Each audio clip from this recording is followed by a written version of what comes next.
누가복음 1장 57에서 80절 말씀입니다. 엘리사벳이 해산할 기한이 차서 아들을 낳으니 이웃과 친족이 주께서 그를 크게 긍휼히 여기심을 듣고 함께 즐거워하더라. 8일이 되매 아이를 할례하러 와서 그 아버지의 이름을 따라 사가랴라 하고자 하더니 그 어머니가 대답하여 이르되 아니라 요한이라 할 것이라 하매 그들이 이르되 네 친족 중에 이 이름으로 이름한 이가 없다 하고 그의 아버지께 몸짓하여 무엇으로 이름을 지으려 하는가 물으니 그가 서판을 달라 하여 그 이름을 요한이라 쓰매 다 놀랍게 여기더라. 이에 그 입이 곧 열리고 혀가 풀리며 말을 하여 하나님을 찬송하니 그 근처에 사는 자가 다 두려워하고 이 모든 말이 온 유대 산골에 두루 퍼지매 듣는 사람이 다 이 말을 마음에 두며 이르되 이 아이가 장차 어찌 될까 하니 이는 주의 손이 그와 함께 하심이로라. 그 붙인 사가랴가 성령의 충만함을 받아 예언하여 이르되 찬송하리로다 주 이스라엘의 하나님이여 그 백성을 돌보사 속량하시며 우리를 위하여 구원의 뿔을 그 종 다윗의 집에 일으키셨으니 이것은 주께서 예로부터 거룩한 선지자의 입으로 말씀하신 바와 같이 우리 원수에게서와 우리를 미워하는 모든 자의 손에서 구원하시는 일이라. 우리 조상을 긍휼히 여기시며 그 거룩한 언약을 기억하셨으니 곧 우리 조상 아브라함에게 하신 맹세라. 우리가 원수의 손에서 건지심을 받고 종신토록 주의 앞에서 성결과 의로 두려움이 없이 섬기게 하리라 하셨도다.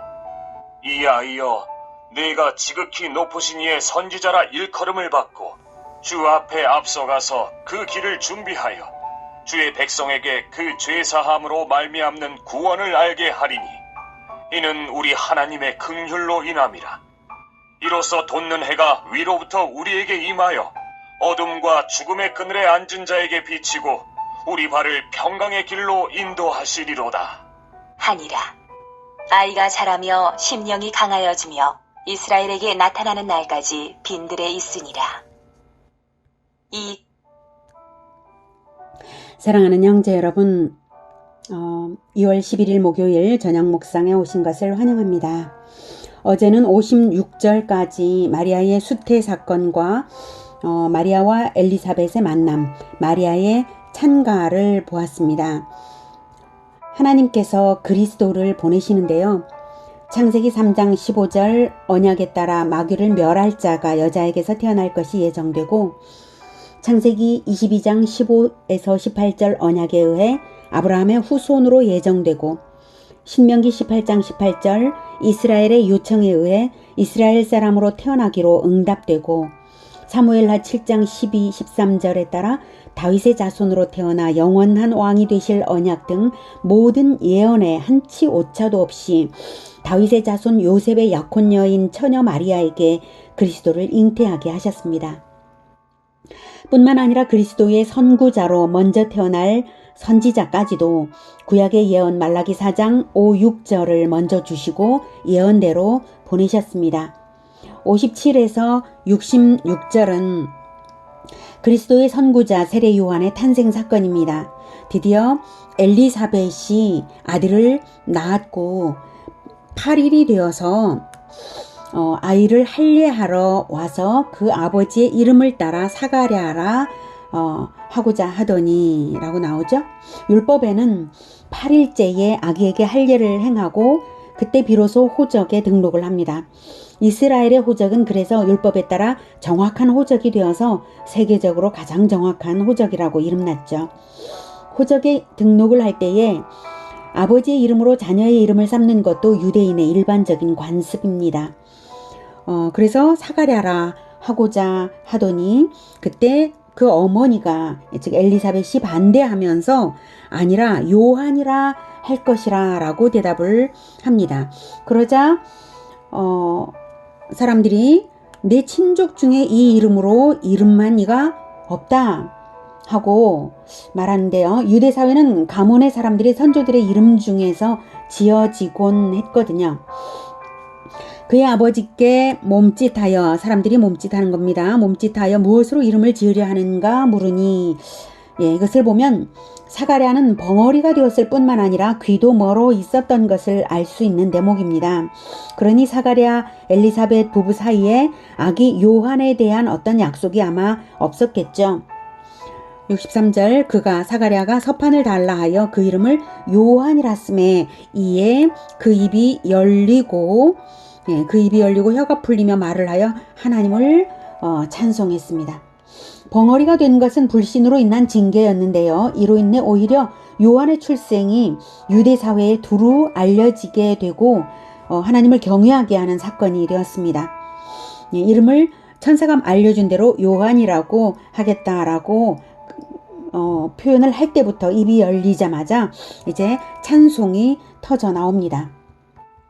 이렇게 사가랴의 입이 찬송이 터져 나온 것을 볼 때에 사가랴는 벙어리 10개월 동안 내밀한 교제로 하나님을 찬양했음을 짐작할 수도 있습니다.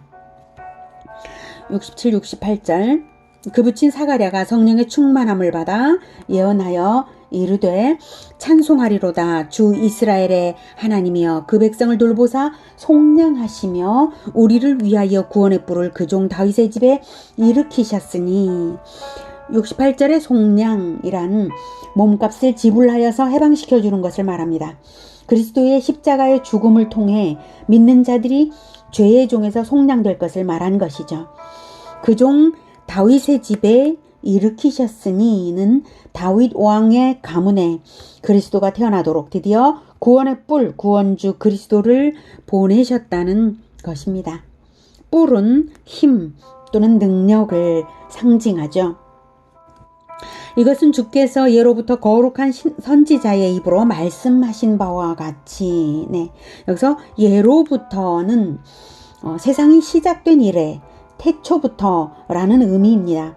구약 전체가 메시아에 대해 초점을 모아 예언하고 있다고 해도 지나친 말은 아닙니다. 71절 우리 원수에게서와 우리를 미워하는 모든 자의 손에서 구원하시는 일이라. 그래서 태초부터 많은 선지자들의 입으로 예언된 대로 이렇게 태어나게 하기 위하여 그리스도를 예비하게 하기 위하여 이제 세례 요한이 태어나고 있지 않습니까? 이 일은 바로 그리스도를 보내실 일은 우리 원수에게서와 즉 마귀입니다. 마귀에게서와 우리를 미워하는 모든 자의 손에서 구원하시는 일이라고 말하고 있습니다. 마귀와 마귀의 종들에게서 구원을 말합니다. 영적으로 두 진영이 있습니다. 하나님과 마귀의 진영입니다.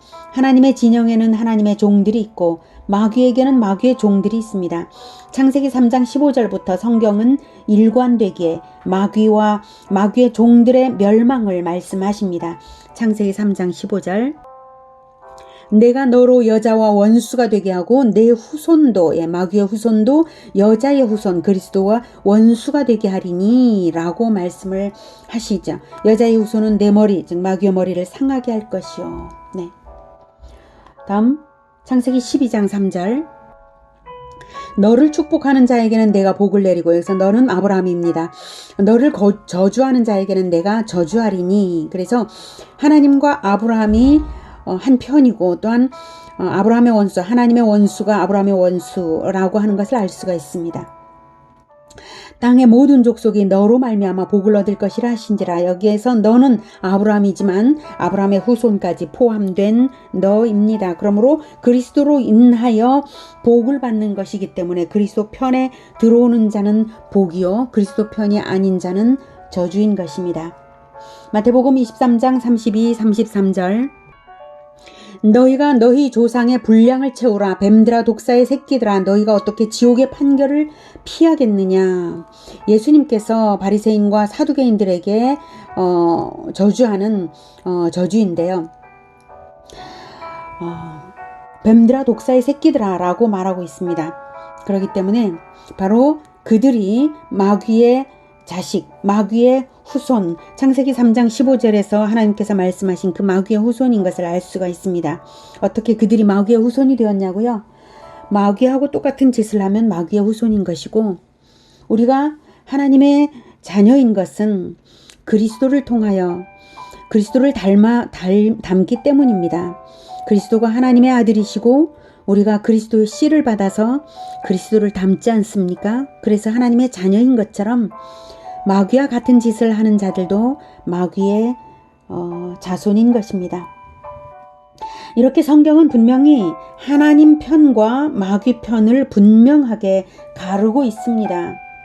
그래서 사가랴도 그렇게 말을 한 것이죠. 우리 원수에게서와 우리를 미워하는 모든 자의 손에서 구원하시는 그 일을 하기 위해서 그리스도를 보내는 것이고, 그리스도를 예비하기 위해서 이제 이 아기 요한이 태어났다는 것을 사가랴는 말하고 있는 것입니다.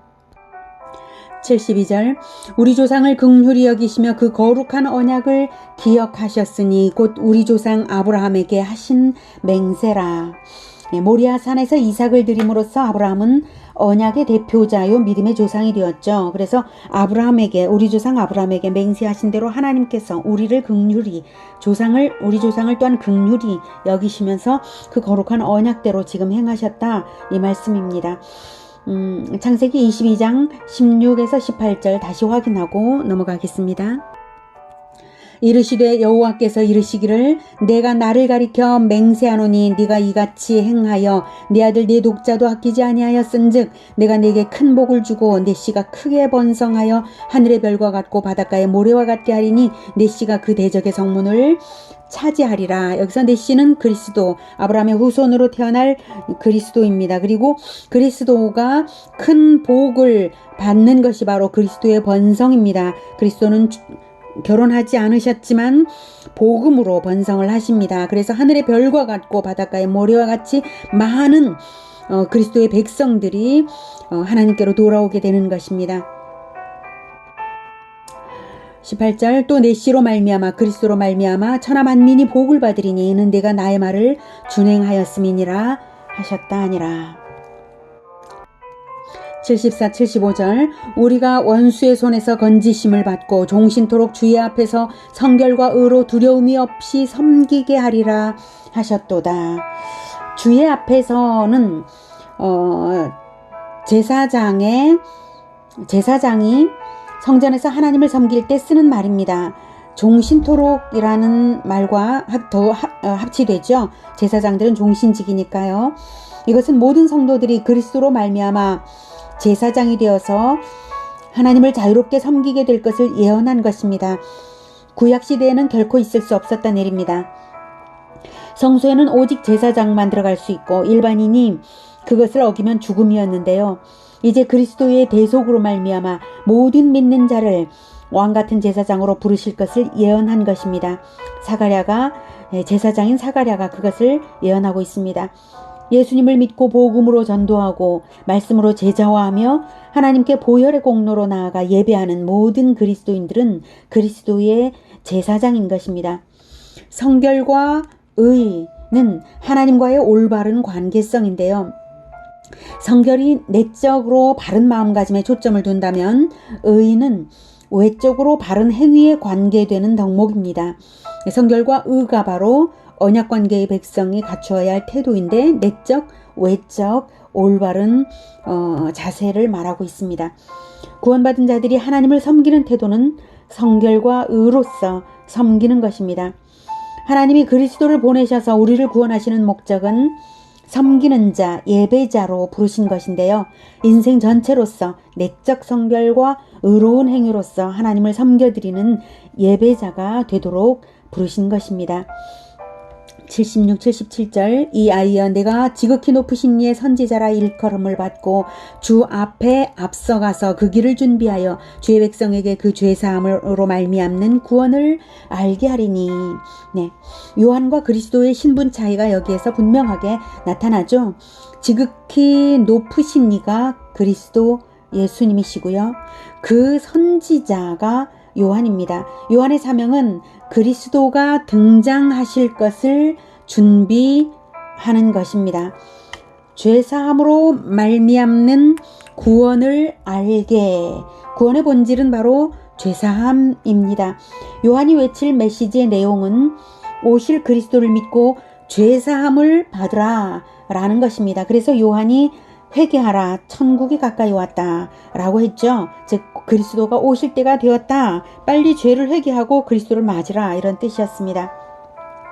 78, 79절. 이는 우리 하나님의 긍휼로 인함이라. 이로써 돋는 해가 위로부터 우리에게 임하여 어둠과 죽음의 그늘에 앉은 자에게 비치고 우리 발을 평강의 길로 인도하시리로다 하니라. 어둠과 죽음의 그늘에 있는 자들, 즉 죄에 얽매인 인류에게 구원의 빛을 돋는 해의 빛처럼 비추시고 삶의 길을 진정한 평강의 길로 인도하실 분이 바로 그리스도이신 것입니다. 이는 우리 하나님의 긍휼로 인함이라. 하나님이 우리를 불쌍히 여기시는 그 은혜로우신 자비심이 없었다면 그리스도가 어디 있겠습니까? 결코 있을 수 없는 구원의 길이 오직 하나님의 은혜로운 자비심으로 인해서 허락된 것입니다. 실로 하나님의 긍휼이 우리의 구원의 근원입니다. 그러니 우리 심령의 가난함이 하나님께 합당한 마음입니다. 우리가 가난한 심령으로 하나님을 구할 때에 하나님의 긍휼이 임하여서 그리스도와 연합하여 평강으로 인도되는 것입니다. 80절. 아이가 자라며 심령이 강하여지며 이스라엘에게 나타나는 날까지 빈들에 있으니라. 세례 요한은 공식 출현 이전에는 광야의 은둔 생활을 했습니다. 아마도 유대 종파 중 하나로 광야에서 은둔 생활을 하던 에세네파였다는 말도 있습니다. 아무튼 본장에서 우리는 구약시대의 언약이 신약시대에 성취되도록 인류 역사 전체를 통하여 치밀하게 일하시는 하나님을 만났습니다. 예수님의 구원은 십자가가 끝이 아닙니다. 인류 역사를 시작하신 분이 역사의 마무리도 하십니다. 역사의 마지막은 예수님이 심판주로 다시 오실 때입니다. 초림 때에 주의 길을 예비하도록 세례 요한이 준비된 자라면 재림 때에 우리의 왕께서 다시 오실 길을 예비하도록 부르심받은 자들은 누구일까요? 바로 우리들입니다. 세례 요한의 인생에 치밀한 계획을 가지신 예수님, 하나님께서 우리 각자에게는 계획이 없으시겠습니까? 우리 각자에게도 하나님의 계획이 있으시고 그것을 위하여 우리에게 달란트와 자질과 소망을 주셨습니다. 그러므로 우리가 사명을 갖는 것이 당연히 필요합니다. 우리를 불러서 75절에 우리를 불러서 종신토록 주의 앞에 성결과 의로 두려움이 없이 섬기게 하려고 구원하신 것인데 그것이 교회당 안에서만 섬기는 것이겠습니까? 결코 그렇지 않습니다. 세례 요한이 광야에 외치는 자의 소리로 등장하여서 야성적으로 대중에게 외친 것처럼 우리도 우리의 삶의 현장에서 복음을 외치고 제자화함으로써 주의 오실 길을 예비하도록 부르심 받은 것입니다. 죄의 사함으로 말미암는 구원을 알게 하는 일, 우리 하나님의 긍휼을 알려주는 일, 그것을 하는 것이 바로 우리들입니다. 돋는 해가 어둠과 죽음의 그늘에 비치도록 빛이 되어주라고 부르심받은 것이고 구원받은 것입니다. 이 시대의 세례 요한이 바로 우리들인 것을 깨달아서 다시 오실 왕의 대로를 예비하는 우리 모두가 되기를 축복합니다. 기도하겠습니다. 하나님, 예수님의 초림 때에 세례 요한을 준비하셨습니다. 예수님의 재림 때에는 세례 요한과도 같은 우리를 준비하신 줄로 또한 오늘 깨닫게 하셨사오니 감사합니다. 세례 요한은 광야에서 외쳤지만 우리는 우리의 삶 전체에서 인생 내내 복음을 세상에 외칠 수 있도록 주님 도와주시옵소서. 그리하여서 주 예수님께서 오실 길을 예비할 수 있도록 주님 도와주시옵소서. 그리하여 예수님의 진리가, 예수님의 구원의 복음이 마치 돋는 해처럼 세상을 비출 수 있도록 우리가 살아가고 있는 이 지경 안에는 예수님의 빛이 돋는 해와 같게 주님 우리를 사용하여 주시옵소서. 그리하여 사람들에게 죄사함으로 말미암는 구원을 널리 알리게 하여 주시옵소서. 우리를 통하여서 하나님께서 영광 받으시고 다시 오시는 예수님께 큰 영광이 되기를 주여 간절히 원하며 예수 그리스도 이름으로 기도드립니다. 아멘. 이어지는 시간은 개인 기도 시간입니다.